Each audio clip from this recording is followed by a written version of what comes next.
Class, what's up, is Raj here. So today we are discussing about the plant cell, that is structure and function are there.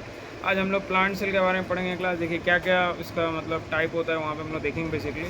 तो पहला है class आपका cell wall, cell membrane, cytoplasm. ठीक है, देख रहे हैं cell wall, cell membrane, cytoplasm, nucleus, nucleolus, nuclear envelope, chloroplast, mitochondrion, endoplasmic reticulum. Okay, rough endoplasmic reticulum, उसका भी टाइप है क्लास आपका smooth endoplasmic reticulum, RER and SER. उसके बाद Golgi apparatus, ribosomes, large central vacuole, tonoplast, plasmodesmata, peroxisomes, amyloplast या जिसको हम लोग ल्यूकोप्लास्ट बोलते हैं, और साइटोस्केलेटन भी इसके अंदर में आता है. तो सेल वॉल क्या है, इसका फंक्शन क्या है? Provide shape, support and protection the cell. ठीक है, प्रोवाइड करता है, शेप प्रोवाइड करने का काम करता है, सपोर्ट देता है, प्रोटेक्शन देता है सेल को. Cell membrane control the movement of the substance in and out of the cell. Cytoplasm jelly like substance where organelles are present and reactions occurs. Okay, उसके बाद न्यूक्लियस का अगर हम लोग देखें, that is called the control centre of the cell, contains genetic material.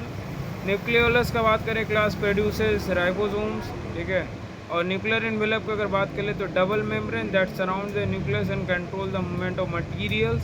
Chloroplast is the side of photosynthesis, contain.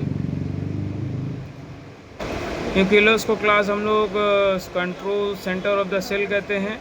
This is contains the genetic material. और nucleolus की अगर हम लोग बात करें क्लास, तो दैट इज प्रोड्यूसेस राइबोसोम्स. और nuclear envelope की बात करें class, double membrane that surrounding the nucleus and control the movement of material. और क्लोरोप्लास्ट की बात करें class, the site of photosynthesis, contain chlorophyll. उसके बाद माइटोकॉन्ड्रियन की बात करें class, site of cellular respiration, produces energy ATP. Endoplasm, rough endoplasmic reticulum का बात करें class, transport of proteins, ribosome attach for protein synthesis. और स्मूथ एंडोप्लाज्मिक रेटिकुलम का अगर हम लोग बात करें, transport of liquid and lipids and other molecules, और डिटॉक्सिफिकेशन करने का काम भी स्मूथ एंडोप्लाज्मिक रेटिकुलम का होता है.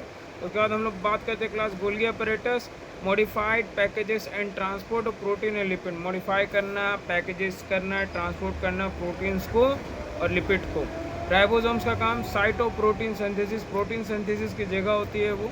लास्ट सेंट्रल वैक्यूल्स की बात करें क्लास, वैक्यूल्स में store water, nutrients and wastage and maintain the turgor pressure. Water store करना है, न्यूट्रिएंट्स को देखना, इन्वेस्ट मेंटेन करना, यही काम होता है. Maintain the turgor pressure, turgor pressure को भी मेंटेन करता है class. Tonoplast, membrane surrounding the vacuoles, जो वैक्यूल्स को चारों तरफ से घेरे हुए रहता है उसको हम लोग टोनोप्लास्ट बोलते हैं क्लास.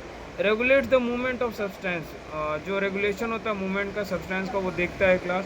प्लाज्मोडेस्माटा क्या होता है class, channel in the cell wall that connect the adjacent cells. जो चैनल होता है इसके अंदर में, सेल वॉल के अंदर में, जो कनेक्ट करता है एडजेसेंट सेल्स को.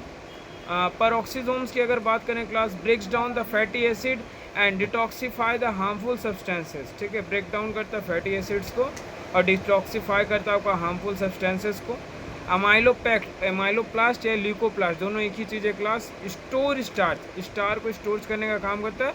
Last but not least, cytoskeleton का मतलब provide shape, support and help in movement of organelles. Shape provide करना, सपोर्ट करना और मूवमेंट करवाना ऑर्गेनल्स को, ये इसका काम होता है साइटोस्केलेटन का. Thank you.